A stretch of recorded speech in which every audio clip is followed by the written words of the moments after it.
नमस्कार, आज है 5 मई दिन गुरुवार। वक्त हो गया जी बिजनेस की बहुत ही खास पेशकश इंडिया 360 का। मैं हूं दीपक डोभाल। दिन भर की बड़ी खबरों का 360 डिग्री एनालिसिस करेंगे, लेकिन सबसे पहले देख लेते हैं आज की सुर्खियां। दुनिया भर आई महंगाई की आफत। आरबीआई के बाद फेड और बैंक ऑफ इंग्लैंड ने बढ़ाई ब्याज दरें।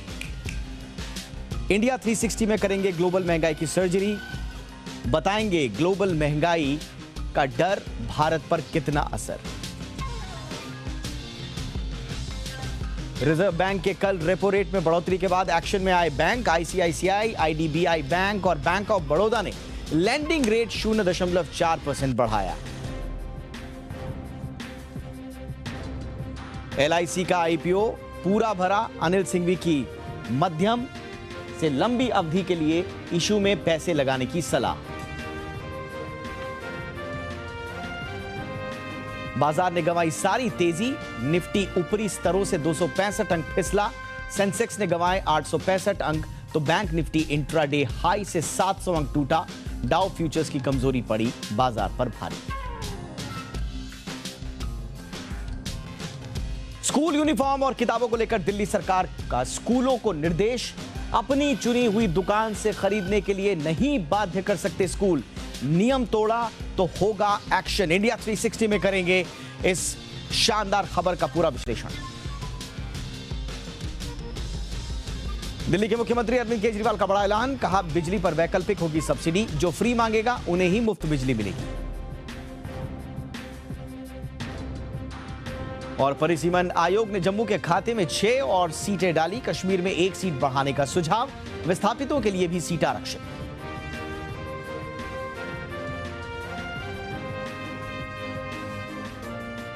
और आइए अब नजर डालते हैं उन खबरों पर जो सुबह से छाई रही। सुबह से सिलसिलेवार तरीके से दिन किस तरह से आगे बढ़ा, खबरों के साथ जरा देख लेते हैं पूरे दिन का एक ओवरव्यू। तो सबसे पहले खबर जब सुबह की शुरुआत हुई वहां से करते हैं। दिन की शुरुआत होते ही ये खबर सभी मीडिया चैनल्स पर छाई रही। बीएसएफ ने जम्मू कश्मीर के सांबा में अंतर्राष्ट्रीय सीमा पर एक सुरंग का पता लगाया। बीएसएफ की ओर से बयान जारी कर कहा गया कि इस सुरंग में 265 फीट का ऑक्सीजन पाइप भी मिला है। मामले की जानकारी मिलते ही बीएसएफ अधिकारी अलर्ट मोड पर हैं। बीएसएफ ने दावा किया कि इस खुलासे से अमरनाथ यात्रा में बाधा पहुंचाने की पाकिस्तान के आतंकवादियों की साजिश नाकाम हो गई है। सांबा सेक्टर के पास मिली सुरंग के मामले को जांच के लिए एनआईए को सौंप दिया गया है। इस बात की जांच की जा रही है कि इस सुरंग के जरिए कोई आतंकवादी भारत में तो नहीं आया। एक तरफ पाकिस्तान की सीमा पर आतंकियों की घुसपैठ का ठिकाना मिला, तो दूसरी तरफ दिल्ली को दहलाने की बड़ी साजिश को करनाल पुलिस ने नाकाम कर दिया। जानकारी के मुताबिक हरियाणा के करनाल से 3 से 4 संदिग्ध आतंकियों को जिला पुलिस ने गिरफ्तार किया। इनमें से 1 पिस्टल, 31 कारतूस और 3 आईईडी बरामद हुए हैं। बताया जा रहा है कि ये आतंकी पंजाब से दिल्ली जा रहे थे। खुफिया जानकारी मिलने पर पुलिस ने तड़के 4 बजे मधुवन के पास से इनको गिरफ्तार किया। फिलहाल पुलिस की कई टीमें मामले की जांच में जुटी हुई हैं।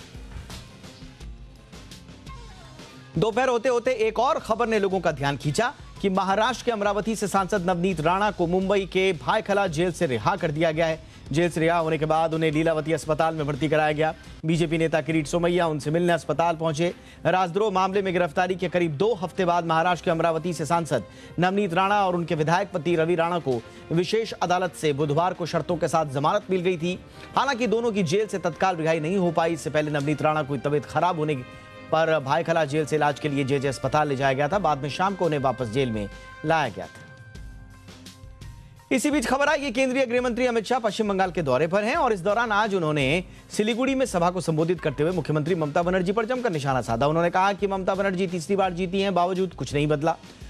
अमित शाह ने कहा कि ममता दीदी 3 बार जीतने के बाद भी नहीं सुधर रही हैं। शाह ने कहा कि बीजेपी लड़ाई जारी रखेगी। उन्होंने कहा कि टीएमसी अफवाह फैलाती है कि सीए जमीन पर लागू नहीं होगा। शाह ने कहा कि कोरोना की लहर खत्म होने के बाद सीए को लागू किया जाएगा। एक तरफ अमित शाह बंगाल के दौरे पर थे, तो दूसरी तरफ चुनावी रणनीतिकार प्रशांत किशोर ने प्रेस कॉन्फ्रेंस की। उन्होंने साफ संकेत दिए कि वो पॉलिटिक्स में एंट्री करने वाले हैं। पीके ने कहा कि बिहार में बदलाव और नई सोच की जरूरत है। उन्होंने कहा कि वो अगले 3 से 4 महीनों में 3000 किलोमीटर पदयात्रा करेंगे। इसकी शुरुआत चंपारण से होगी। पीके ने कहा कि वो इस दौरान करीब 18,000 लोगों से बातचीत करेंगे। उन्होंने कहा कि अगर लोग सुराज और नई सोच के पक्ष में रहते हैं और किसी राजनीतिक पार्टी के ऐलान की जरूरत पड़ती है तो उसका ऐलान भी किया जाएगा। प्रशांत ने इस दौरान नीतीश कुमार और लालू प्रसाद यादव पर भी निशाना साधा। प्रशांत किशोर की प्रेस वार्ता खत्म ही नहीं हुई थी उस वक्त कि दिल्ली सरकार के एक ऐलान ने सबका ध्यान खींचा। खबर आई कि दिल्ली में 1 अक्टूबर से बिजली सब्सिडी सिर्फ उन्हीं लोगों को मिलेगी जो इसकी मांग करेंगे। दिल्ली के मुख्यमंत्री अरविंद केजरीवाल ने कहा कि लोगों को विकल्प दिया जाएगा। बिजली सब्सिडी की आपको जरूरत है या नहीं, जो लोग नहीं चाहेंगे उन्हें बिजली की सब्सिडी नहीं मिलेगी, यानी सभी को फ्री बिजली नहीं मिलेगी। केजरीवाल ने बताया कि उन्हें कई लोग मिलते हैं जो कहते हैं कि उन्हें बिजली सब्सिडी नहीं चाहिए, आप इस पैसे का उपयोग स्कूल खोलने, अस्पताल बनाने में कीजिए। केजरीवाल ने कहा कि इसी के बाद से दिल्ली सरकार ने यह फैसला किया है। और इसी बीच सुप्रीम कोर्ट ने देशद्रोह कानून को चुनौती देने वाली याचिकाओं पर सुनवाई के दौरान केंद्र सरकार से कहा कि इस कानून को खत्म न किया जाए बल्कि इसके लिए नए दिशा निर्देश बनाए जाएं। अब मामले की अगली सुनवाई 10 मई को होगी। इससे पहले कोर्ट ने कहा था कि वो 5 मई से मामले की अंतिम सुनवाई शुरू करेंगे।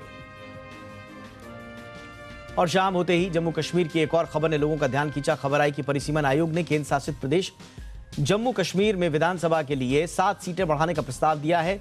इस प्रस्ताव के लागू होने के बाद जम्मू कश्मीर में विधानसभा सीटों की संख्या 83 से बढ़कर 90 हो जाएगी। इनमें से 43 सीटें जम्मू और 47 सीटें कश्मीर में रहेंगी। पहले 83 सीटों में 37 सीटें जम्मू और 46 कश्मीर में थी।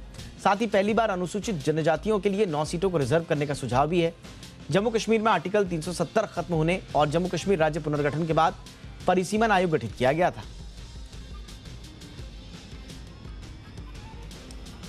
वहीं दिन भर कोरोना के मामले भी सुर्खियों में रहे क्योंकि देश में अब एक बार फिर से कोरोना के मामलों में इजाफा हुआ है। बीते 24 घंटे में कोरोना के 3,275 नए मामले सामने आए। इस दौरान कोरोना से 55 लोगों की जानें भी गई। स्वास्थ्य मंत्रालय के मुताबिक इस दौरान 3,000 लोगों ने कोरोना को मात भी दे दी है। कोरोना के मामले में इजाफे के साथ ही एक्टिव केसों की संख्या में भी इजाफा देखने को मिला है। देश में अब एक्टिव केसों की संख्या 19,719 के आसपास है। और शाम होते ही एक और खबर ने लोगों को चिंता में डाल दिया कि हीट वेव और चिलचिलाती गर्मी से मिली राहत का दौर अब खत्म होने वाला है। कल यानी बुधवार को दिल्ली, पंजाब, हरियाणा समेत कई राज्यों में हुई बारिश के कारण मौसम सुहावना था। मौसम का ये मिजाज आज भी सुहाना बना रहा, लेकिन कल फिर से तापमान में बढ़ोतरी की संभावना है। मौसम विभाग के मुताबिक कल से एक बार फिर तापमान में इजाफा होगा और कई राज्यों में लू चलने की संभावना भी है।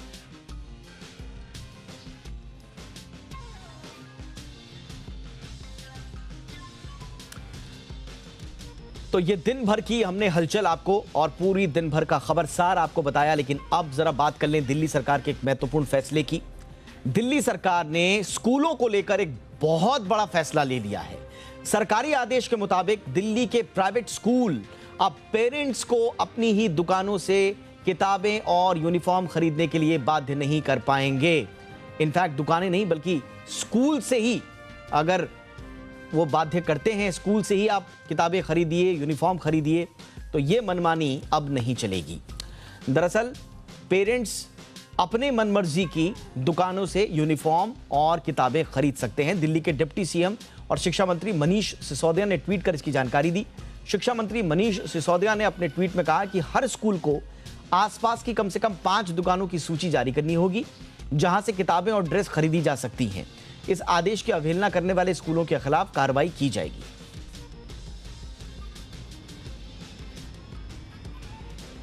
और इस खबर पर ज्यादा जानकारी के साथ इस वक्त मेरे सहयोगी वैभव परमार जुड़ चुके हैं। वैभव, ये बहुत बड़ा फैसला है। इनफैक्ट दिल्ली में ये फैसला हुआ है, लेकिन खुश पूरे देश के पेरेंट्स होंगे क्योंकि स्कूलों पर अक्सर ये आरोप लगते हैं कि वो बाध्य करते हैं पेरेंट्स को अपने ही यानी कि स्कूल के भीतर से ही यूनिफॉर्म्स और किताबें खरीदने को, और उनके रेट्स का कोई अता पता नहीं होता, कोई माँ बाप नहीं होता है।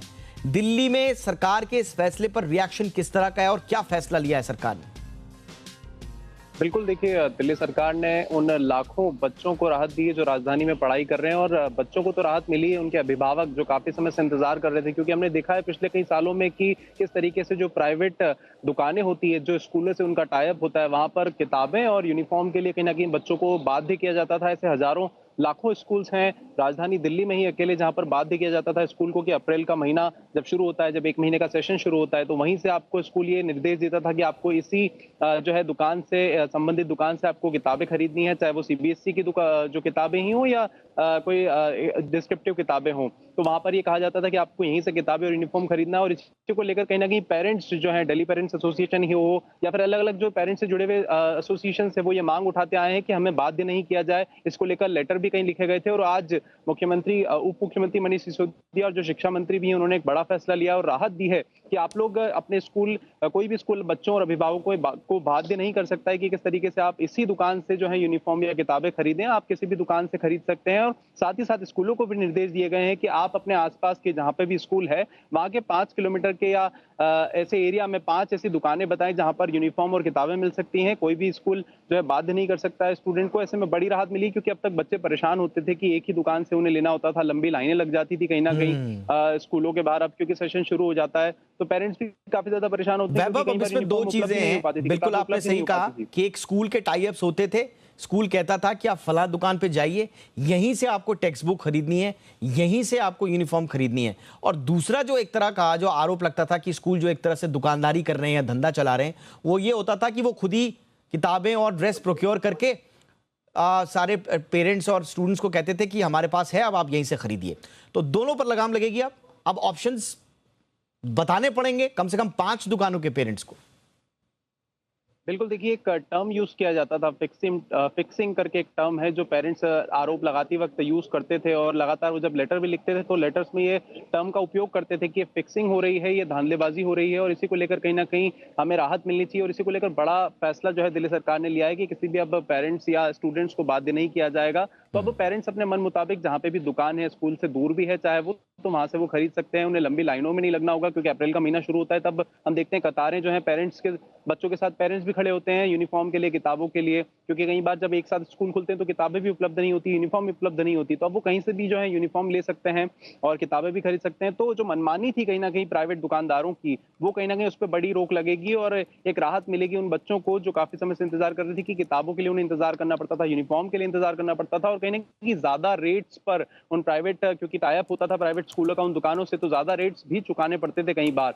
तो वो कहीं न कहीं धांधली से जो है बचाव होगा और बच्चों और अभिभावकों को एक राहत मिलेगी कि वो अपने मन मुताबिक दुकानों से किताबें और साथ ही साथ जो यूनिफॉर्म है वो खरीद सकेंगे। क्योंकि आने वाले समय में अब 1 या 2 महीने के बाद फिर से सेशंस खुलने वाले हैं और लाखों बच्चे हैं दिल्ली में जो पढ़ाई कर रहे हैं, तो एक बड़ी राहत उन बच्चों के लिए। जी, बहुत बहुत शुक्रिया वैभव इस तमाम जानकारी के लिए। अब इस पर स्कूल्स का क्या रिएक्शन होता है? अक्सर इस तरह के जब कड़े फैसले सरकारें लेती हैं तो कोई ना कोई डेलीगेशन इनिशियली जाकर सरकार से मिलने की कोशिश करता है, कई लोग तो कोर्ट वगैरह भी चले जाते हैं। अब देखते हैं स्कूल्स का इस पर क्या रिएक्शन होता है, स्पोर्टिंगली से लिया जाता है या इसका विरोध करते हुए स्कूल अपनी बात रखेंगे। देखते हैं आगे इस पर क्या डेवलपमेंट्स होंगे। जी बिजनेस की नज़र इस स्टोरी पर बनी रहेगी, लेकिन फिलहाल वक्त है कवर स्टोरी का।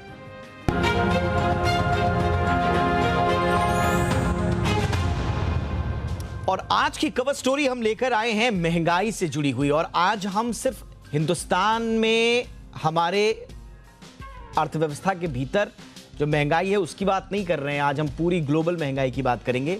भारतीय रिजर्व बैंक के बाद यूएस फेड, आपको याद होगा कल देर रात ब्याज दरों में बढ़ोतरी कर दी। यूएस फेड ने ब्याज दरों में ½ % की बढ़ोतरी की। साल 2000 के बाद ये पहली बार है जब यूएस फेड ने ब्याज दरें बढ़ाई। इधर बैंक ऑफ इंग्लैंड ने भी अब से कुछ देर पहले ब्याज दरों में 0.25% की बढ़ोतरी करके उसे अब 1% कर दिया है और ये 13 साल में सबसे ज्यादा है। सिर्फ भारत, यूएस, इंग्लैंड ही नहीं बल्कि दूसरे देशों के सेंट्रल बैंक भी ब्याज दरों को बढ़ाने की तैयारी कर रहे हैं और इसके पीछे सबसे बड़ी वजह बताया जा रहा है ग्लोबल लेवल पर बढ़ती महंगाई। महंगाई से सिर्फ भारत ही नहीं, जी हाँ, परेशान पूरी दुनिया है, अमेरिका हो या कोई दूसरा देश। तो क्यों वैश्विक स्तर पर महंगाई बढ़ रही है? महंगाई बढ़ने की वजहें क्या हैं? वैश्विक स्तर की महंगाई से आपकी जेब पर कितना असर पड़ेगा?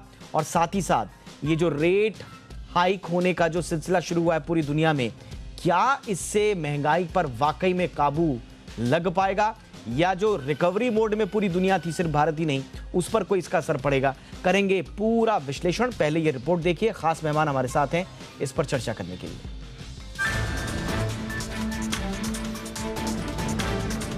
भारतीय reserve bank, US federal reserve, bank of England और हांगकांग मॉनेटरी अथॉरिटी, ये वो सेंट्रल बैंक हैं जिन्होंने ब्याज दरों में बढ़ोतरी कर दी है। बैंक ऑफ इंग्लैंड समेत अन्य केंद्रीय बैंक भी ब्याज दरें बढ़ाने की तैयारी कर रहे हैं। ब्याज दरों में बढ़ोतरी की एक ही वजह है, दुनिया भर में बढ़ती महंगाई।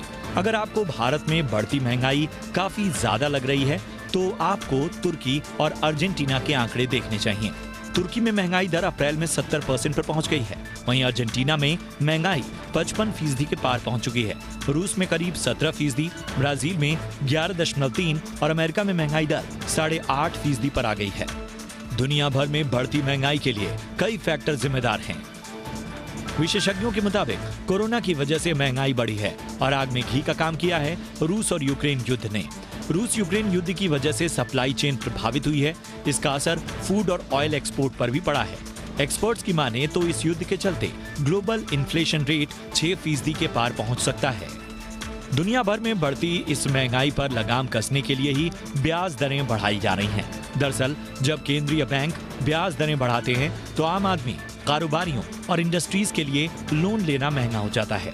दरें ज्यादा होने से निवेश की गति धीमी हो जाती है, जिसका सीधा असर इकोनॉमिक ग्रोथ पर पड़ता है। लेकिन ज्यादा ब्याज दरें महंगाई को स्थिर करने में मददगार होती हैं। केंद्रीय बैंक तो ब्याज दरें बढ़ा रहे हैं, लेकिन रूस यूक्रेन युद्ध के चलते हालात और बिगड़ सकते हैं और ऐसे में आगे भी केंद्रीय बैंकों को ब्याज दरें बढ़ानी पड़ सकती हैं। ब्यूरो रिपोर्ट, जी मीडिया। और चर्चा के लिए इस वक्त हमारे साथ जुड़ चुके हैं senior economist professor Arun Kumar. Professor Arun, बहुत बहुत स्वागत है सर आपका हमारे शो पर। सर, ये जो ग्लोबल सर्जरी चल रही है और इस ग्लोबल सर्जरी में सबसे बड़ा आप कहें कि सर्जिकल इक्विपमेंट जिसे बताया गया है वो है रेट हाइक करना। क्या इससे वाकई में कुछ लाभ होगा या आप देखते हैं कि इसके दूसरे पहलू भी हैं? समय लाभ नहीं होगा। जैसे हमारे आरबीआई गवर्नर ने अभी बताया कि वजह इसके पीछे क्या है। एक तो चीन से माल नहीं निकल रहा है, सप्लाई साइड बॉटलनेक हो गया है, वहां पे लॉकडाउन चल रहा है शंघाई में, बीजिंग वगैरह में, तो वहां पे से माल नहीं निकल पा रहा है। दूसरा, दुनिया भर में सप्लाई साइड बॉटलनेक हो गया क्योंकि कोविड के चलते हुए बहुत सारे सप्लाईज डिस्टर्ब हो गए। फिर तीसरा, जैसे आपने गिनाया अपने इसमें कि यूक्रेन के युद्ध से जो खाद्यान्न पदार्थ हैं वो वहां से नहीं निकल पा रहे हैं, खासकर गेहूं है, सूरजमुखी तेल है, फिर कई मेटल्स हैं जो बड़े क्रिटिकल होते हैं, खासकर जो हमारे इलेक्ट्रॉनिक कंपोनेंट्स वगैरह में निकल है, पैंडियम है, फिर आपके नियॉन गैस है। ये सारी जो चीज़ों की शॉर्टेज हो गई है दुनिया में। तो ये सारी चीज़ें जो हैं ये मॉनेटरी पॉलिसी से नहीं इनमें जो कामयाब होगा, क्योंकि मॉनेटरी पॉलिसी तो आपका मनी सप्लाई को कम कर देगा, लेकिन ये सप्लाई बॉटलनेक कैसे खत्म होगा। फिर बात यह है कि जैसे हमारे देश में इस समय आप अगर देखें तो आरबीआई गवर्नर ने कहा कि जो हमारे कॉर्पोरेट सेक्टर है उसकी प्राइसिंग पावर बढ़ गई। क्यों प्राइसिंग पावर बढ़ गई? क्योंकि डिमांड असंगठित क्षेत्र से संगठित क्षेत्र में चली गई। तो आरबीआई के आंकड़े बता रहे हैं कि जो 1500 कंपनियों का सैंपल है उनका प्रॉफिट 22-24% बढ़ रहा है, जबकि अर्थव्यवस्था स्टैग्नेंट है। तो आपने अगर जो ये मनी सप्लाई कम भी कर दिया सीआरआर वगैरह कट करके, तो उसका असर भी उस पर नहीं पड़ेगा। उनकी तो प्राइसिंग पावर कैसे कम होगी जब तक कि असंगठित क्षेत्र ठीक पटरी पे नहीं आता है। तो मेरा मानना है कि इस समय मॉनेटरी पॉलिसी से ज्यादा फिस्कल पॉलिसी की जरूरत है। जैसे हमारे यहाँ तेल के दाम बढ़े हुए हैं, तो तेल के दाम क्यों बढ़े हुए हैं? क्योंकि उस पर करीब 35 रुपए का जो टैक्स पड़ा हुआ है, वैट भी है, एक्साइज ड्यूटी भी है। अगर हम एक्साइज ड्यूटी काट दें और वैट काट दें 20 रुपए। बिल्कुल सर, मैं आऊंगा इस पर तेल पे, क्योंकि कहा ये बार बार जा रहा है कि सरकार के पास ऑप्शंस हैं कि वो तेल के दामों को अगर कूल ऑफ करे तो फिर ज्यादा अच्छा रिजल्ट मिल सकता है। लेकिन सर, एक चीज जो बार बार समझ में नहीं आ रही है, हम अक्सर सुनते हैं कि भाई आरबीआई ब्याज दरें तब बढ़ाता है जब डिमांड साइड की जो है इन्फ्लेशन हो। अब हर कोई ये मान रहा है कि ये सप्लाई साइड की महंगाई है और ग्लोबल क्रंच है, ग्लोबल बॉटलनेक है, तो सप्लाई साइड के इन्फ्लेशन को इंटरेस्ट रेट बढ़ाकर कैसे कूल ऑफ करेंगे सर? आप बिल्कुल सही कह रहे हैं कि इसलिए इन्फ्लेशन रेट इससे कूल ऑफ नहीं होगा, है ना। बस ये थोड़ा बहुत सीआरआर बढ़ाने का असर होगा कि इतना क्रेडिट अवेलेबल नहीं होगा बिजनेस को। लेकिन समस्या उसकी नहीं थी कि क्रेडिट अवेलेबल जब बहुत ज्यादा हो रहा था, तो समस्या जैसे आप सही कह रहे हैं कि इस समय सप्लाई की, आप सप्लाई कैसे बढ़ाएंगे? तो सप्लाई साइड पे आपको एक्शन लेना है तो वो तो सरकार ही करेगी, वो आरबीआई तो नहीं कर सकता, वो सेंट्रल बैंक बाकी देशों के भी नहीं कर सकते हैं। तो इसलिए अभी जो करना है कि हमें अपने इनडायरेक्ट टैक्सेस कम करने हैं। जो हमारा माइक्रो सेक्टर, स्मॉल सेक्टर है, जहां पे सप्लाई बॉटलनेक्स हो रहे हैं, उनको आपको रिलीव करना है। फिर जो आपकी एनर्जी में समस्या है कि कोल वगैरह की शॉर्टेज है, अभी जब पावर प्लांट तक कोल वगैरह ठीक से पहुंच नहीं रहा है क्योंकि इंटरनेशनल कोल के दाम बढ़ गए हैं। फिर पाम ऑयल का जो एक्सपोर्ट है वो इंडोनेशिया ने रोक दिया है, तो एक तरफ सूरजमुखी का तेल कम हो गया, दूसरी तरफ पाम ऑयल का, तो ये ऑयल के जो दाम हो गए। फिर हमारी गर्मी ज्यादा होने से वीट का उत्पादन कम हो गया है, तो वीट का प्रोक्योरमेंट कम होगा, और वीट का जो है क्योंकि दाम इंटरनेशनल मार्केट में बढ़ गया है तो उसका एक्सपोर्ट बढ़ रहा है, तो यहाँ पे शॉर्टेज होने की गुंजाइश है। और ये कहा जा रहा है कि पीडीएस में अब जो है गेहूं नहीं दिया जाएगा क्योंकि उसकी शॉर्टेज है, उसका प्रोक्योरमेंट कम है। तो ये सारी चीजें एक एटमॉस्फेयर बिल्ड कर रहा है कि इन्फ्लेशनरी एक्सपेक्टेशंस हो गए हैं, सब एक्सपेक्ट कर रहे हैं, तो बिजनेस भी उसी एक्सपेक्टेशन में फिर दाम बढ़ाने लगता है। तो ये जो इन्फ्लेशनरी एक्सपेक्टेशन है इसको काम डाउन करना बहुत जरूरी है। उसके लिए सरकार को फिस्कल पॉलिसी की बहुत जरूरत है। जैसे कि अभी बात उठ रही थी कि जीएसटी काउंसिल में 18% की जगह 28% पे बहुत सारी चीजें जब शिफ्ट कर दी जाएंगी तो उसका भी इन्फ्लेशन पे असर पड़ेगा। कई चीजों को 5% से 8% पे लाने की बात है, तो वो भी जो है इन्फ्लेशनरी हो जाएगा। तो इस समय तो हमें अपने इनडायरेक्ट टैक्सेस कम करने चाहिए, डायरेक्ट टैक्सेस बढ़ाने चाहिए, क्योंकि जिनका प्रॉफिट बहुत बढ़ा है उनसे टैक्स हम ले सकते हैं। स्टॉक मार्केट में कैपिटल गेन बहुत हुआ है, जब स्टॉक मार्केट के प्राइसेस डबल से ज्यादा हो गए हैं, कई लोगों की तो आमदनी 4-4 गुना बढ़ गई कैपिटल गेन से, तो वहां पे हम कुछ पैसा उठा सकते हैं और उससे इनडायरेक्ट टैक्सेस कम करें। तो एक ओवरऑल फिस्कल पैकेज चाहिए, इसमें हमें जीएसटी में रिफॉर्म लाने की बहुत जरूरत है, जिससे कि जो हमारा असंगठित क्षेत्र है जो पिट रहा है वो ना पिटे। तो ये सारी चीजें तो सरकार कर सकती है, आरबीआई तो कुछ थोड़ा बहुत सपोर्ट कर सकता है, वो उतना सब कर रहा है। और मैं सुन रहा हूं, कल से बहुत सारी कमेंट्रीज में सुन रहा हूं, वही है कि आरबीआई तो जो अपना पार्ट निभाएगी वो निभाएगी, उसको जो कदम उठाने, लेकिन सरकार का अब जो रोल आना चाहिए उसमें अब एक फिस्कल पॉलिसी की आवश्यकता है ताकि ये थोड़ा सा बैलेंस हो सके। मैं थोड़ा सा फिर ग्लोबल ले जाऊंगा सर आपको। अमेरिका में सर हम देख रहे हैं कि 7-8% महंगाई दर हो गई है सालों से, उस पर अब रिकॉर्ड स्तर पर है। बैंक ऑफ इंग्लैंड ने सर आज जो है वार्न कर दिया है कि इंग्लैंड में डबल डिजिट में चली जाएगी महंगाई अगर यही हालात रहे। और ये सर ऐसे देश हैं जहां पर 2% से नीचे महंगाई रहती थी, तो इस लेवल पे तो क्या स्थिति हो रही होगी। ये ग्लोबल महंगाई आखिर किस स्तर तक जाकर रुकेगी, और ये जो छोटी छोटी सर्जरीज हो रही हैं सेंट्रल बैंक्स की ओर से, ये महंगाई को काबू कर पाएंगे सर? नहीं, जैसे कि अभी सप्लाई साइड पे प्रॉब्लम है ना कि डिमांड साइड की है, तो सप्लाई बॉटलनेक नहीं हटेंगे। अब ये यूक्रेन का युद्ध कितना चलेगा, ये तो लग रहा है खिंचता चला जाएगा। शुरू में सोचा गया था कि शॉर्ट टर्म में खत्म हो जाएगा, तो जब ये खत्म होगा तो उसके बाद जो समस्या हल होने लगेगी, सप्लाई बाहर आने लगेंगी। लेकिन अभी तो लगता है कि सप्लाई बॉटलनेक लंबे चलेंगे क्योंकि ये युद्ध खिंचता चला जा रहा है। और जो सारी जो जैसे ऑयल है, अब जो उसकी शॉर्टेज हो जाएगी क्योंकि यूरोप जो वहां से नहीं खरीद के कहीं और से खरीदने की कोशिश कर रहा है, तो उससे जो वो परेशानी रहेगी। फिर जैसे वीट है, बाकी जैसे मैंने और चीजें गिनाई, उनकी शॉर्टेजेस चलती रहेंगी, तो ये इससे तो इन्फ्लेशन और तेज हो जाएगा। और हमारे यहाँ होलसेल प्राइस इंडेक्स तो पहले ही 14% से ऊपर है, एक साल वो 10% से ज्यादा चल रहा है। तो ग्लोबली वो जब और तेज होगा तो हमारा रुपया कमजोर होगा, रुपया जब हमारे कमजोर होगा तो फिर उससे और इन्फ्लेशन बढ़ जाएगा हमारे देश में। तो जो ग्लोबल इन्फ्लेशन है वो भी चलता रहेगा, और डेंजर ये है कि 2 ब्लॉक बन जाएंगे, एक वेस्टर्न ब्लॉक और एक ईस्टर्न ब्लॉक, जिसमें कि रूस चाइना वगैरह शामिल होंगे। तो उससे ट्रेड में और डिस्टर्बेंस हो जाएगा। जब ट्रेड में डिस्टर्बेंस होगा तो सप्लाई बॉटलनेक और बढ़ जाएंगे, क्योंकि चीन तो एक ग्लोबल हब हो गया है मैन्युफैक्चरिंग का, वहां पे वैसे ही पैंडेमिक से असर हुआ है, और अगर उसका जो मतलब जो सैंक्शन वगैरह लग गए तो और ज्यादा हमारे जो मैन्युफैक्चर्ड गुड्स पे असर पड़ेगा, जो एपीआई आते हैं जो हमारे दवाओं पे, उस पे असर पड़ेगा। अगर सैंक्शन वगैरह लगाने शुरू कर दिए वेस्ट ने चाइना पे, तो चाइना तो इस समय रूस के साथ है, वो उसके रूस के साथ ट्रेड बढ़ा रहा है, उसको तो वहां से एनर्जी सस्ती मिलेगी, क्योंकि जो एनर्जी रूस बेच नहीं पाएगा यूरोप में, वो चीन की तरफ जो रुख करेगा और चीन को सस्ता देगा। जैसे हम लोग भी ज्यादा एनर्जी खरीद रहे हैं वहां से रूस से, क्योंकि हमें भी $35 का डिस्काउंट मिल रहा है जो आज का प्राइस है उस पर।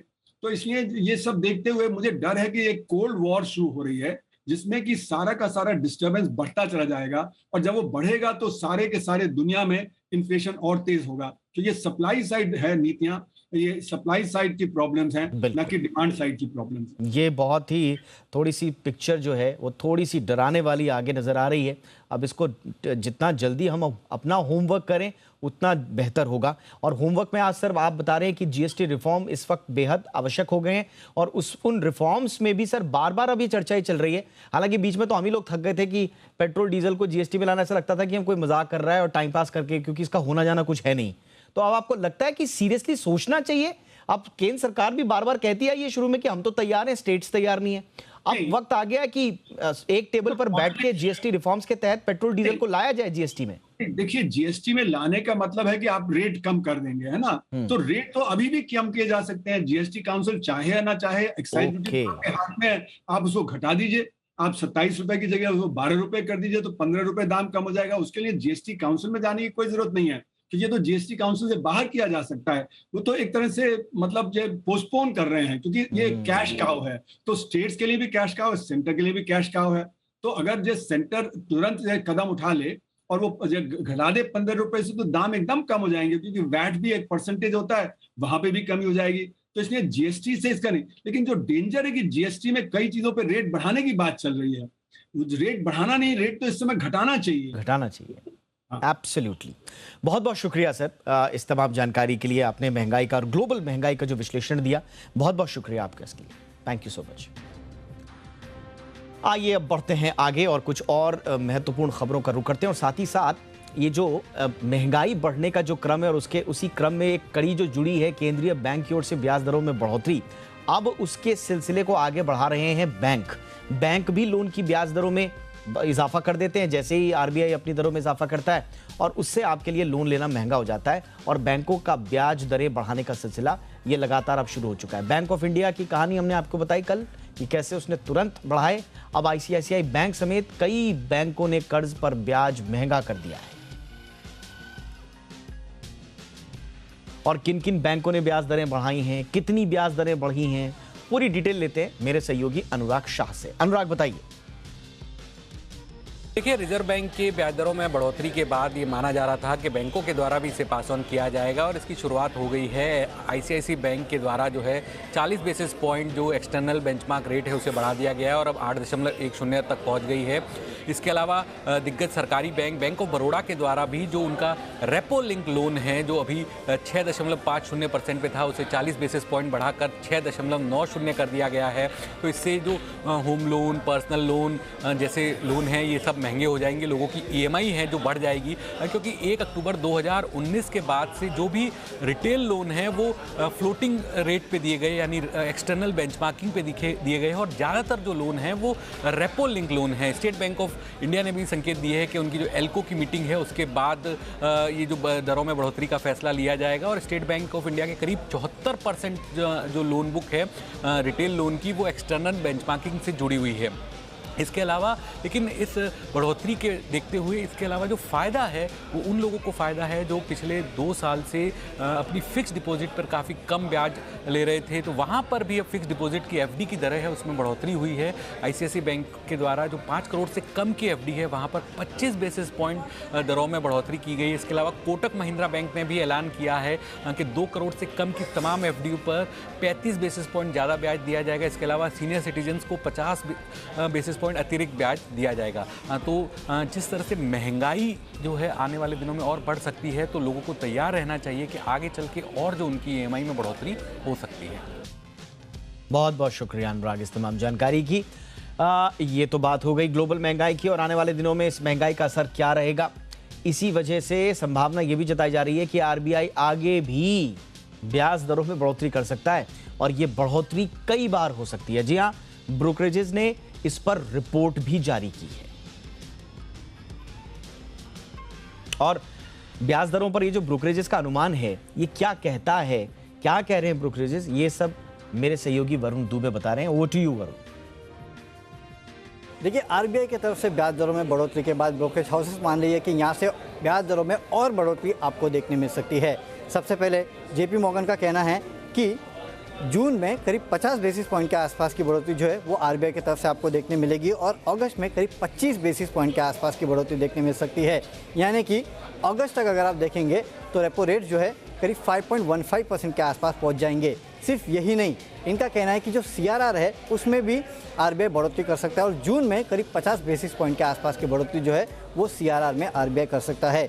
यूबीएस जो कि अब तक मान रहे थे कि साल के अंत तक जो रेपो रेट है 5% तक पहुंच जाएगा, उनका अब कहना है कि ये बढ़ के करीब 5.5% के आसपास रह सकता है। यानी कि इन्होंने अपने अनुमान में करीब 50 बेसिस पॉइंट के आसपास की बढ़ोतरी की है। वहीं नमूरा, इनका भी पहले ये मानना था कि कि 2022 के अंत तक जो रेपो रेट है वो 5% रहेंगे। अब ये कह रहे हैं कि 5.75% के आसपास रह सकते हैं, यानी कि अपने अनुमान में इन्होंने 0.75% के आसपास की बढ़ोतरी की है। वहीं मॉर्गन स्टैनली का कहना है कि रेट हाइक का जो साइकिल है वो अब शुरू हो चुका है और कहीं ना कहीं 50 बेसिस पॉइंट के आसपास का हाइक जो है आने वाले समय में आपको देखने मिल सकता है। क्रेडिट स्विस का कहना है कि आरबीआई जो है वो पूरी तरह से अब इन्फ्लेशन पे फोकस किए हुए है और आगे चल के और रेट हाइक जो है वो हो सकती है। लेकिन जो इक्विटी मार्केट्स में सेल ऑफ आया था, इनका कहना है वो कहीं ना कहीं ग्रोथ की चिंता को लेके है। लेकिन ये जो रेट हाइक हुए हैं उसके बाद जो शॉर्ट टर्म वॉलेटिलिटी है वो खत्म हो जाएगी, ये क्रेडिट स्विस का कहना है। वहीं CLSA इनका कहना है कि रेट हाइक होगा ये तो इन्हें पता था, लेकिन जो टाइमिंग रही है आरबीआई की तरफ से उसने सबसे ज़्यादा CLSA को चौंकाया है और ये भी मान रहे हैं कि आगे चल के रेट हाइक्स और हो सकते हैं। यानी कि अभी तो आरबीआई की तरफ से एक रेट हाइक हुआ है, लेकिन आने वाले समय में करीब 1 से 1.5% के आसपास की ब्याज दरें जो है उसमें और भी बढ़ोतरी हो सकती है। ज़्यादातर ब्रोकरेज हाउसेस यही मान के चल रही है। बहुत बहुत शुक्रिया वरुण इस जानकारी के लिए।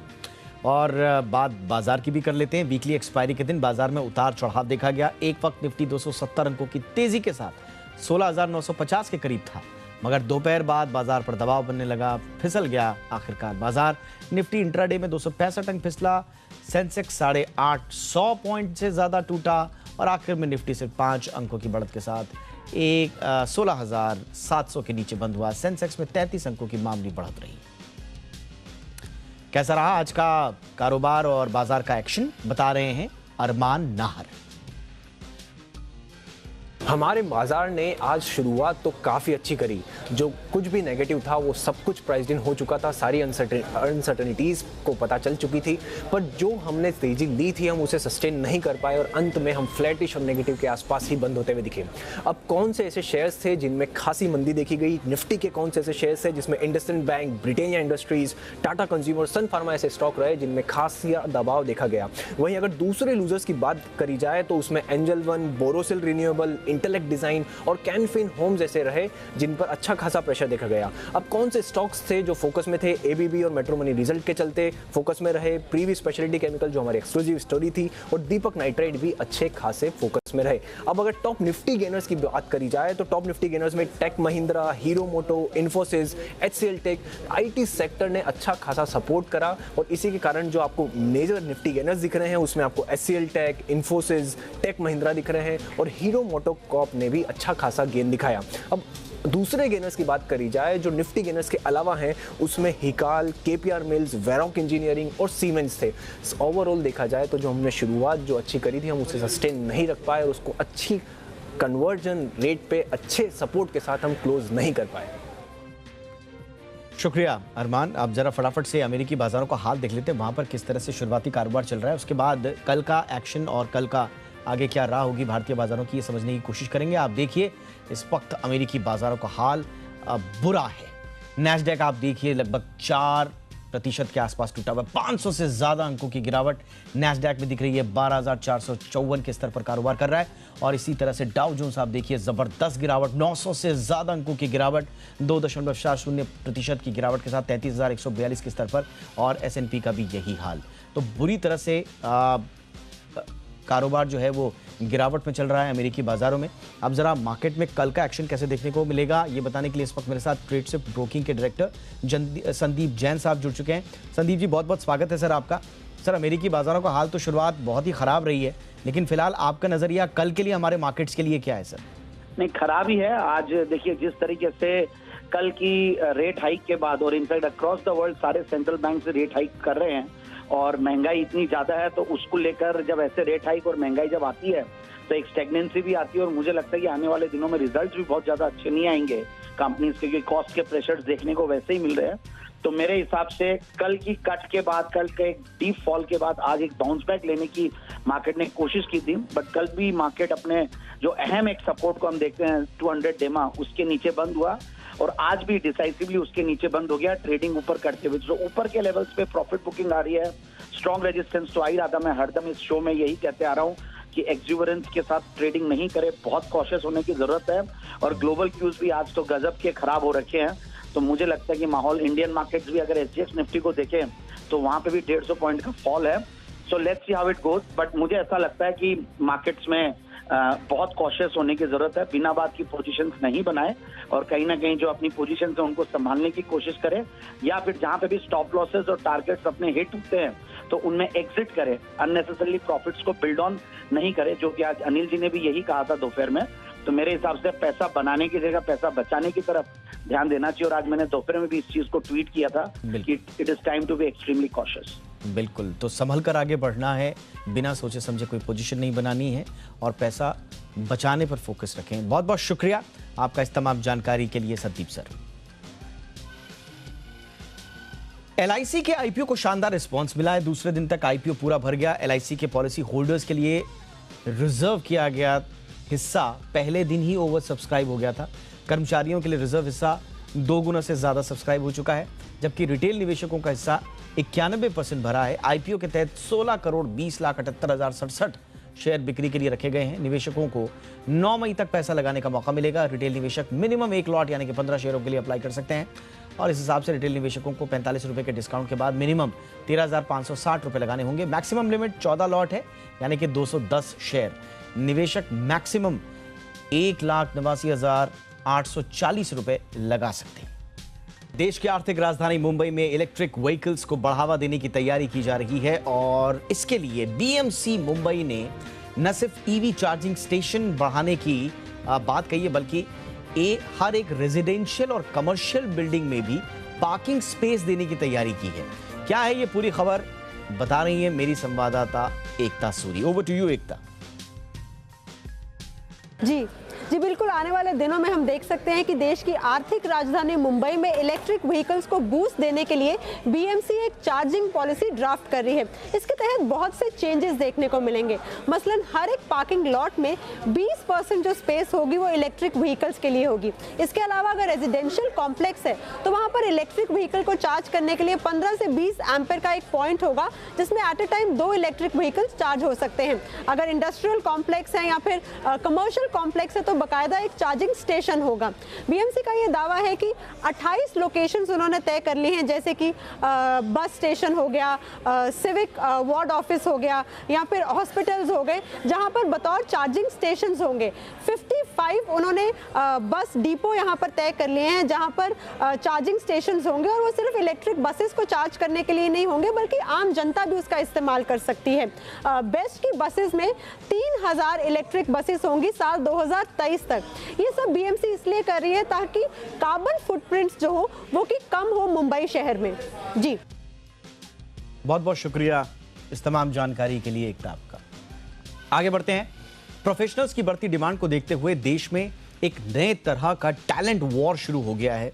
छोटी बड़ी हर तरह की IT कंपनियों में बड़े पैमाने पर एट्रिशन हो रहा है। अब चौंकाने वाला सर्वे ये आया है सामने कि 2003 के बाद 2021 में सबसे ज्यादा एट्रिशन यानी कि 21% देखा गया है, और इसमें यह भी कहा गया है एक और सर्वे में कि अगले 6 महीने में 86% प्रोफेशनल्स नई जॉब्स की ओर रुख करने वाले हैं। IT के अलावा कंस्ट्रक्शन, पेट्रोकेमिकल्स जैसे कई सेक्टर भी स्किल्ड प्रोफेशनल्स की कमी से जूझ रहे हैं। आखिर क्यों ये कमी है और एट्रिशन का दंश आखिर कैसे छूट पाएगा इंडस्ट्री से, देखिए इस रिपोर्ट में।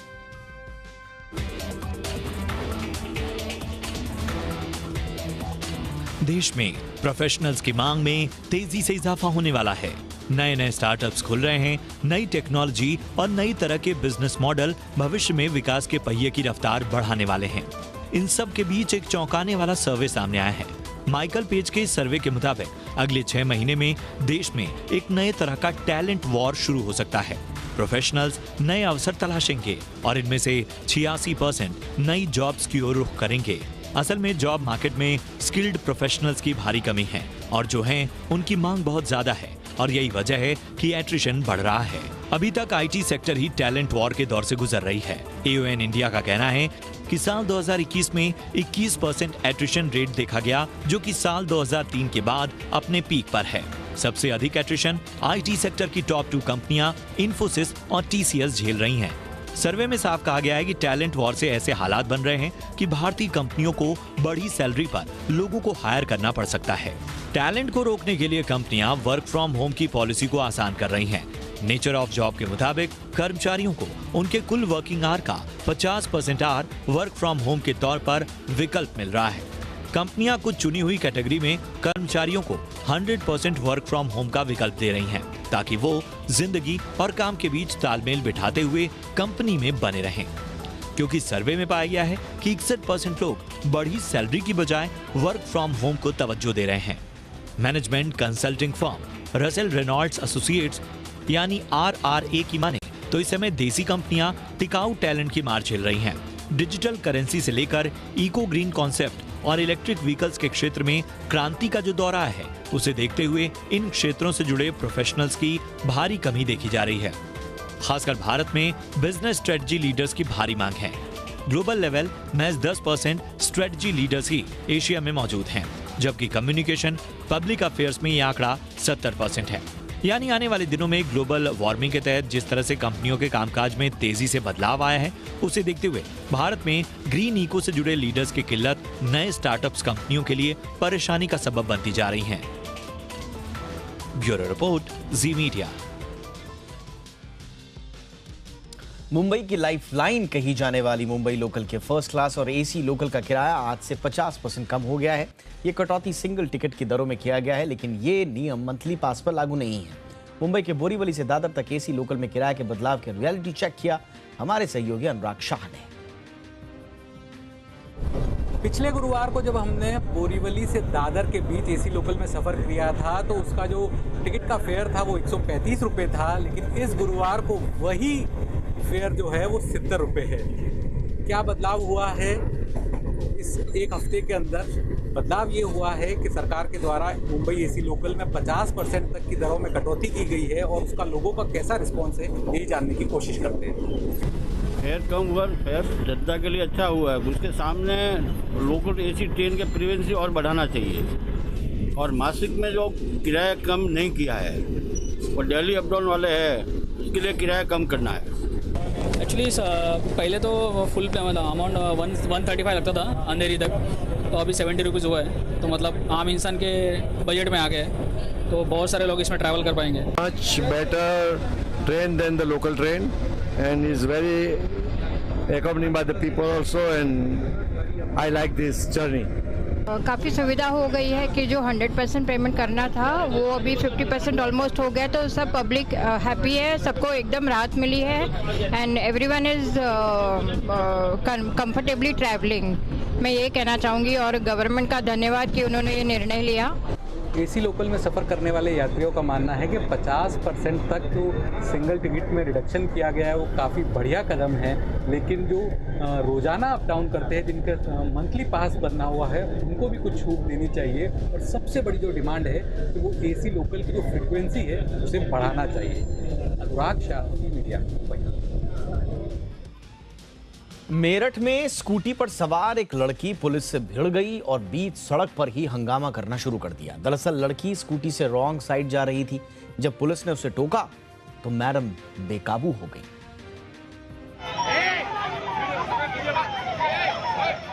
मेरठ में पुलिस को एक लड़की को सही बात समझाना भारी पड़ गया। तस्वीरों में देखिए किस तरह ये लड़की पुलिस के साथ मारपीट पर उतारू है। पुलिस बार बार समझा रही है, लेकिन लड़की पुलिस से भिड़ने से बाज नहीं आ रही है। ये पूरा मामला कोतवाली के बुढ़ाना गेट चौकी का है।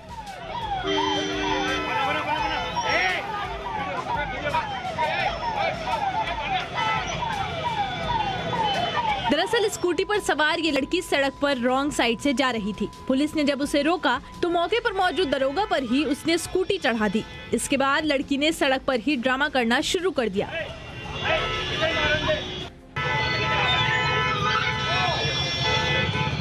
पुलिस वाले बार बार लड़की को समझाते रहे।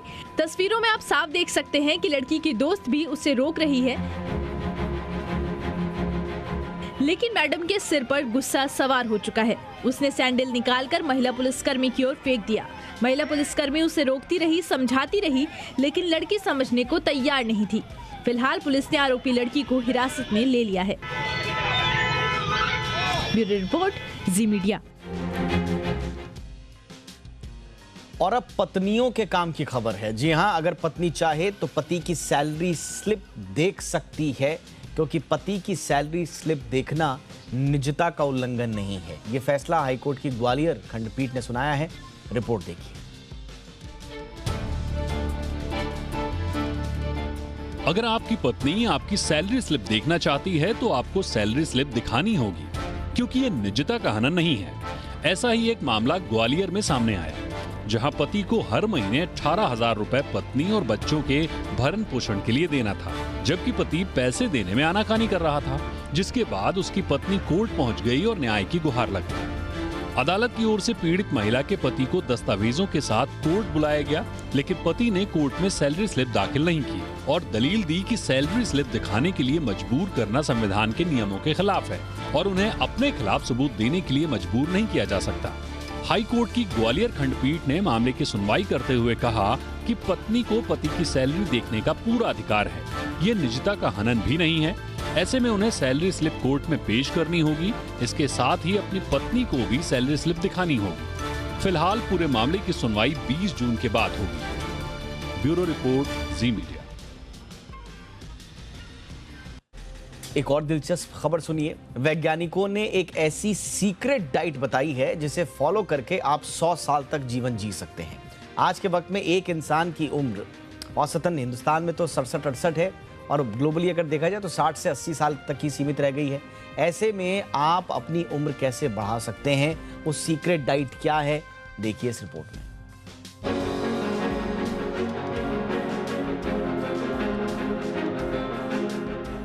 अगर आप भी 100 साल तक जिंदा रहना चाहते हैं तो कुछ बातों का ध्यान रखते हुए आप अपनी उम्र लंबी कर सकते हैं। एक रिसर्च के मुताबिक आपको अपना डाइट प्लान बदलना होगा, साथ ही टाइम टाइम पर गाइडेड फास्टिंग भी करनी होगी। इससे न सिर्फ आप लंबी जिंदगी जिएंगे बल्कि लंबे वक्त तक स्वस्थ और तंदुरुस्त भी महसूस करेंगे।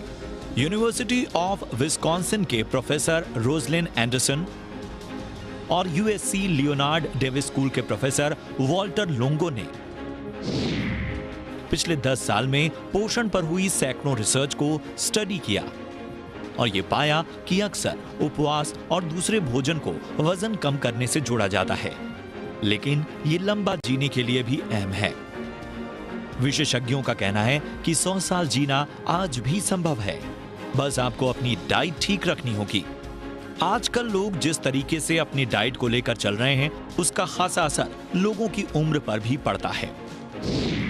कई लोग या तो ओवर ईटिंग करते हैं या फिर अपने आप को बहुत ज्यादा भूखा रख लेते हैं और ये दोनों ही चीजें हमारे स्वास्थ्य के लिए नुकसानदायक साबित होती हैं। जहां कम खाने से हमारे शरीर में पोषण की कमी हो जाती है, वहीं ज्यादा खाने से हमारे शरीर में यूरिक एसिड बहुत ज्यादा बन जाता है, जिससे हमारा लिवर खराब हो सकता है। दूसरी बात यह है कि हमें प्लांट बेस्ड प्रोटीन ज्यादा खाना चाहिए। हमें कोशिश करनी चाहिए कि एक दिन में हम अपनी डाइट में मसूर की दाल, अंकुरित दाल, तिलहन जैसी चीजों को शामिल करें। इसके अलावा हमें फास्टिंग की आदत भी डालनी चाहिए। इससे हमारी बॉडी ज्यादा एक्टिव महसूस करेगी। एक और चीज लोगों को ध्यान में रखनी चाहिए और वो ये कि अपने खाने में शुगर का इस्तेमाल कम से कम करें। रिसर्चर्स ने ऐसे खाने की पहचान की है जिसे खाने से लोग ज्यादा लंबा जी सकते हैं। उनके मुताबिक प्लांट बेस्ड प्रोटीन, कार्बोहाइड्रेट और फैट को लोगों को अपने डाइट में बढ़ाना चाहिए और प्रोसेस्ड फूड को बिल्कुल कम करना चाहिए। इससे न तो सिर्फ लोग लंबा जी सकते हैं बल्कि हर वक्त स्वस्थ और तंदुरुस्त भी महसूस कर सकते हैं। इसके अलावा अगर महीने में एक दिन उपवास रखें तो इससे भी शरीर ज्यादा फुर्तीला महसूस करेगा। रिसर्चर्स ने यह भी सलाह दी है कि लोगों को रेड मीट और प्रोसेस्ड मीट के साथ रिफाइंड अनाज और एडेड शुगर से ज्यादा बचना चाहिए। दरअसल कई सारे प्रोटीन और अमीनो एसिड से हार्मोन प्रोडक्शन बढ़ता है। इससे हमारे शरीर की बायोलॉजिकल प्रोसेस बढ़ जाती है। इससे हमारे शरीर की अवस्था ज्यादा जल्दी गिर जाती है और हमारा शरीर ज्यादा जल्दी जर्जर हो जाता है। इसीलिए ज्यादा प्रोटीन इंटेक भी हमारे शरीर के लिए घातक साबित हो सकता है। ब्यूरो रिपोर्ट, जी मीडिया।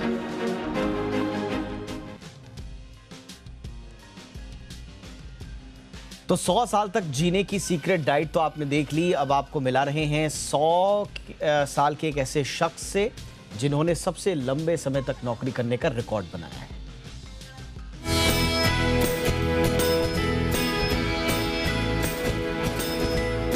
आज की भागदौड़ भरी जिंदगी में नौकरी करना सबके बस की बात नहीं है। हाल ही में एक रिपोर्ट में भी ये खुलासा हुआ है कि लोग नौकरी से बोर हो चुके हैं। कई लोग नौकरी करने के पक्ष में नहीं हैं, तो कई लोग मजबूरी में नौकरी कर रहे हैं। कई लोग तो नौकरियां छोड़ भी चुके हैं। हालांकि ऐसे भी कई लोग हैं जो खुश भी हैं। लेकिन आपको ये जानकर हैरानी होगी कि एक ऐसा शख्स है जो पिछले 84 सालों से एक ही कंपनी में नौकरी कर रहा है। नाम है वॉल्टर ऑर्थमन। अगर आप रोज रोज एक ही काम करते करते परेशान हो चुके हैं और सोचते हैं कि आप एक ही नौकरी में बहुत लंबे समय से हैं, तो आपको 100 साल के वॉल्टर ऑर्थमन के बारे में सोचना चाहिए। ब्लूमबर्ग के मुताबिक गिनीज वर्ल्ड रिकॉर्ड लिमिटेड ने घोषणा की है कि ब्राजील के सेल्स मैनेजर के पास एक ही कंपनी में सबसे लंबे करियर का रिकॉर्ड है।